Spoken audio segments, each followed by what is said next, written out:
Bismillahirrahmanirrahim. Assalamualaikum warahmatullahi wabarakatuh. Pada kesempatan kali ini, saya akan menjabarkan sedikit tentang biografi Syekh Nawawi Al-Bantani serta telaah singkat terhadap karyanya dalam bidang hadis.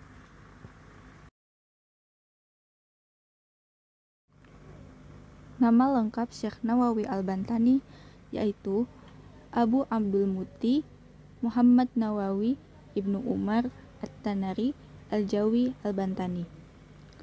Beliau dilahirkan di desa Tanara, Serang, Banten pada tahun 1230 Hijriah atau 1815 Masehi.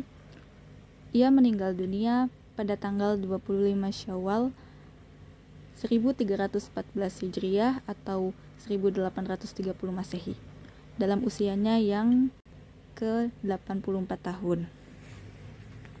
Ayahnya, yaitu Kiai Haji Umar bin Arabi, adalah ulama dan penghulu desa Tanara dan juga pemimpin sebuah masjid di desa yang menjadi cikal bakal berdirinya pesantren milik keluarganya.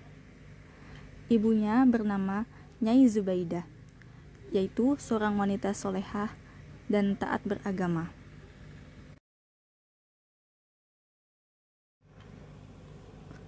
Ketika Syekh Nawawi berusia 5 tahun, ia bersama saudara-saudaranya yaitu Tamin dan Ahmad belajar agama seperti bahasa Arab, fikih, tauhid atau Al-Quran dan tafsir di bawah bimbingan ayah kandungnya sendiri, yaitu Kiai Haji Umar.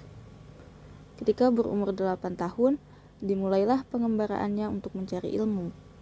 Ia berguru kepada Kiai Haji Sahal, salah seorang ulama terkenal di Banten pada saat itu. Ia belajar di sana selama 3 tahun. Kemudian, ia melanjutkan kegiatan menimba ilmu kepada Syekh Bain Yusuf Purwakarta. Selanjutnya, ia melanjutkan ke salah satu pondok di daerah Cikampek, Jawa Barat untuk mendalami lugoh. Tak lama belajar di sana, dia pun dipercaya untuk mengasuh pondok yang telah dirintis oleh ayahnya di usianya yang masih relatif muda. Sejak saat itu, pesantren ayahnya pun menjadi ramai. Berbagai diskusi diselenggarakan karena rutin untuk membahas masalah-masalah agama. Para santri banyak mengajukan pertanyaan. Karena kepandaian menjawab pertanyaan-pertanyaan yang disampaikan para santri ayahnya, nama Syekh Nawawi Banten semakin terkenal dan mempesona banyak orang untuk datang dan belajar di pesantren ayahnya itu.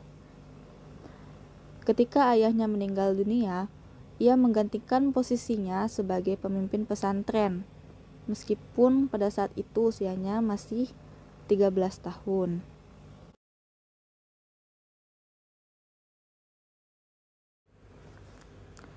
Namun demikian, hal itu hanya berlangsung 2 tahun saja, sebab ia memutuskan untuk meninggalkan tanah airnya dan berhijrah ke tanah suci dalam rangka memperdalam ilmu agama.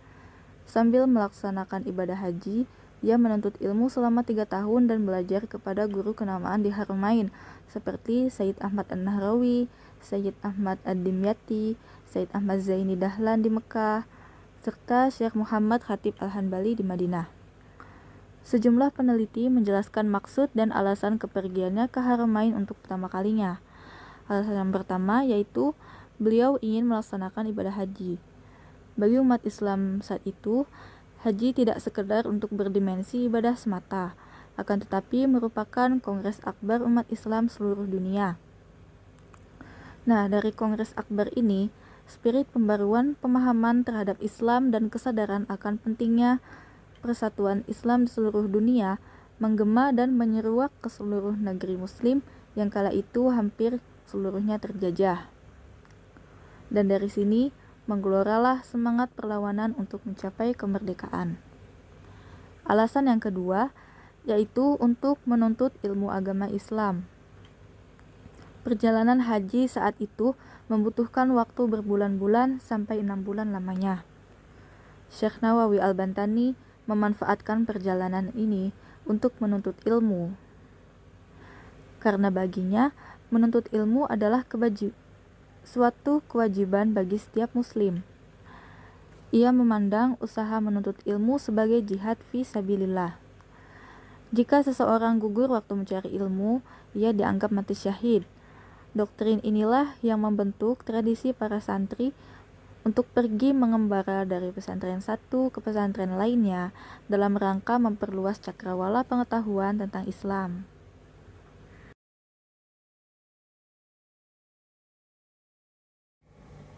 Syekh Nawawi mengenyam pendidikan di Timur Tengah dalam waktu yang sangat lama, antara tahun 1830 sampai 1860. Di sana, ia belajar pada guru-guru ternama. Beliau mengikuti bimbingan dari Syekh Ahmad Khatib Sambas, yaitu penyatu Thariqat Qadiriyah Naqsabandiyah di Indonesia, dan Syekh Abdul Ghani Bima, ulama asal Indonesia yang bermukim di sana. Menurut penuturan Abdul Jabbar, seperti dikutip Zamakhsyari Dofir, sebagian guru utamanya pun berasal dari Mesir, yaitu Syekh Yusuf Sumbulawini dan Syekh Ahmad Nahrawi.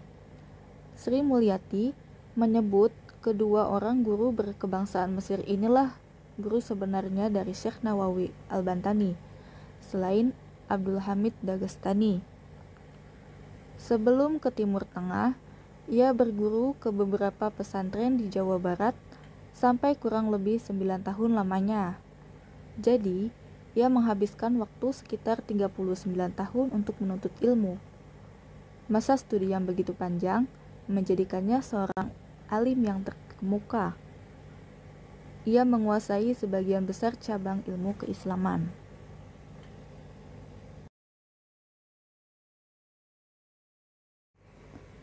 Puncak karirnya sebagai seorang guru ia raih tatkala ia dipercaya mengajar di Masjidil Haram. Setiap ia mengajar, murid-murid yang mengikuti perkuliahannya tidak kurang dari 200 orang. Masjidil Haram pada saat itu adalah satu-satunya perguruan tinggi di Mekah. Setelah mengajar di Masjidil Haram selama 10 tahun, akhirnya pada tahun 1870 ia memilih istirahat. Ia pun lebih berkonsentrasi untuk menulis kitab. Namun demikian, bukan berarti ia berhenti mengajar, sebab mengajar baginya merupakan kewajiban agama yang tak mungkin ditinggalkan. Ia melanjutkan pengajarannya di rumah.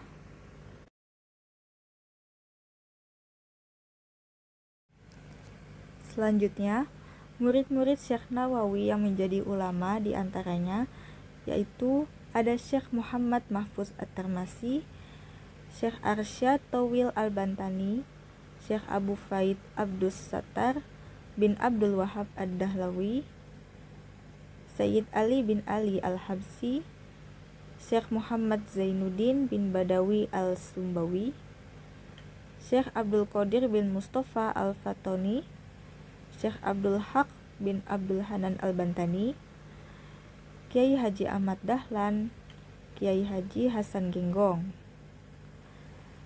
Nah, di antara murid-muridnya dari Indonesia yang kemudian menjadi pimpinan pesantren adalah Kiai Khalil Bangkalan, Madura, Hadratus Syekh Hashim Al-Asy'ari, Kiai Haji Ilyas Serang, Banten, Kiai Haji Tubagus Muhammad Asnawi Caringin, Jawa Barat, Kiai Haji Asnawi Kudus. Mereka ini memiliki peran yang besar dalam menyebarluaskan pemikiran Syekh Nawawi Banten melalui kitab-kitab karyanya. Selanjutnya, manhaj dan ideologi Syekh Nawawi. Pemikiran Syekh Nawawi dalam ilmu kalam atau teolog Islam adalah penganut Ahlus Sunnah. Dan Syekh Nawawi memperkenalkan kemustahilan teori daur dan salasul, yaitu lingkaran dan rantai yang tidak ada ujung dan pangkalnya, dalam buku Tijanud Darori. Dalam bidang syariah, Syekh Nawawi mengemukakan pendapatnya berpedoman kepada Al-Quran, hadis, ijma' dan qiyas. Hal ini sesuai dengan dasar-dasar syariah yang dipakai oleh Imam Syafi'i, karena dalam bermazhab fikih, Syekh Nawawi bermazhab Syafi'i.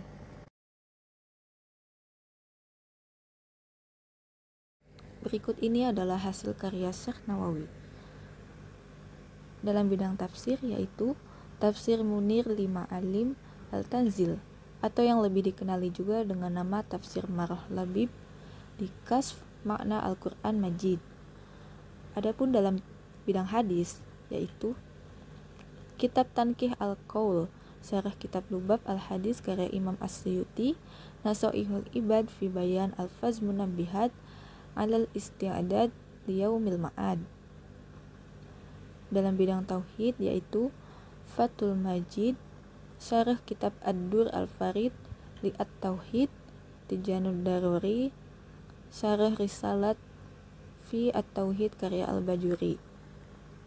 Dalam bidang fikih, yaitu Sulamul Munajah, Syarah Kitab Safinah Al-Salah At-Tausih, Syarah Kitab Fathul Qorib Al-Mujib karya Ibnu Qasun Al-Ghazi, Nihayah Az-Zain. Dalam bidang akhlak dan tasawuf, Salalim Al-Fudala merupakan ulasan atas Manzumah Hidayat Al-Azkiyah karya Syekh Zain Al-Malibari, Misbah Al-Zalam Bidayah Al-Hidayah. Dalam bidang sirah atau tarikh, Al-Ibriz Al-Dani, Bugyah Al-Awam, Fathul Somad. Lalu dalam bidang bahasa, Fathul Ghafir Al-Khatiyah dan Lubab Al-Bayan, dan lain-lain.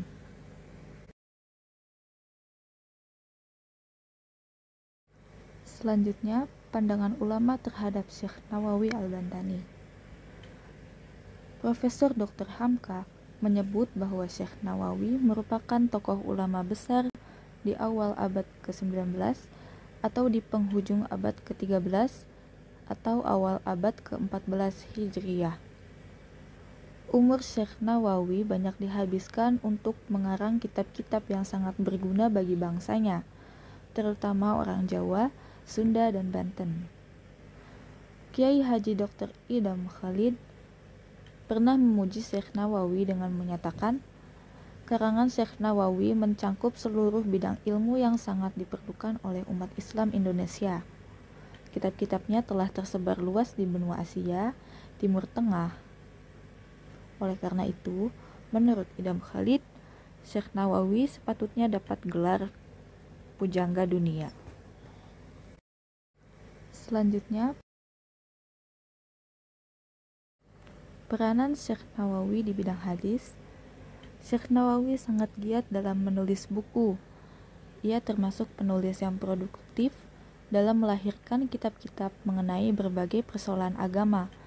Paling tidak, ada 34 karyanya yang tercatat dalam Dictionary of Arabic Parody Books karya Yusuf. Beberapa kalangan malah menyebut karya-karyanya mencapai 100 judul, meliputi berbagai disiplin ilmu seperti tauhid, ilmu kalam, sejarah, syariat, tafsir, dan termasuk hadis. Dalam bidang tafsir hadis, beliau menulis Murrah atau Al-Munir yang terdiri dari 2 jilid Tanqih Al-Qaul dalam bidang hadis. Berikutnya, telaah karya Syekh Nawawi yang berjudul Tanqih Al-Qaul. Jumlah hadis secara keseluruhan dalam kitab Tanqih Al-Qaul sebanyak 404 hadis, namun yang disyarah hanya 360 hadis, sedangkan 44 hadis sisanya hanya tercantumkan dalam kitab syarahnya tanpa ada penjelasan dari Imam Nawawi Al-Bantani. Hal ini mungkin adalah kesengajaan yang dilakukan oleh beliau dalam menulis karyanya tersebut, sebab hadis-hadis tersebut sudah sangat jelas maksud dan tujuannya, sehingga tanpa syarah pun hadis-hadis tersebut sudah mudah dimengerti dan dipahami oleh pembacanya.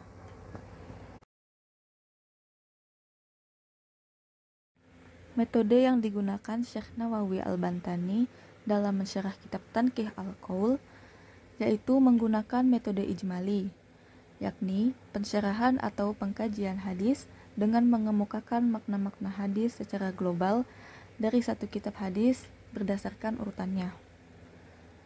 Kemudian, teknik interpretasi yang digunakan. Yang pertama, beliau menggunakan teknik interpretasi tekstual, yaitu pemahaman terhadap matan atau isi hadis berdasarkan teksnya semata, baik yang diriwayatkan secara lafal maupun yang diriwayatkan secara makna, atau memperhatikan bentuk dan cakupan maknanya. Kemudian, teknik yang kedua, beliau menggunakan teknik interpretasi intertekstual, yaitu interpretasi atau pemahaman terhadap matan hadis dengan memperhatikan hadis lain atau ayat-ayat Al-Quran yang terkait. Corak yang digunakan beliau dalam mensyarah Tanqih al-Qaul yaitu teologis, supaya agar orang akan memiliki sikap mencintai dalam beragama, yakni berpegang teguh kepada agama yang diyakininya sebagai yang benar. Kemudian, corak linguistik, maksudnya mensyarah hadis dengan menggunakan kaidah-kaidah bahasa. Hal ini perlu dilakukan karena hadis diucapkan dengan bahasa Arab, sehingga perlu dijelaskan secara etimologi. Yang ketiga, corak antropologis, yaitu mempertimbangkan perilaku dan tatanan nilai dalam masyarakat. Alhamdulillahirabbil alamin. Demikian penjabaran tentang Syekh Nawawi Al-Bantani serta telaah karya kitabnya. Semoga bermanfaat bagi kita semua. Saya Maharani Puspasuci undur diri. Wassalamualaikum warahmatullahi wabarakatuh.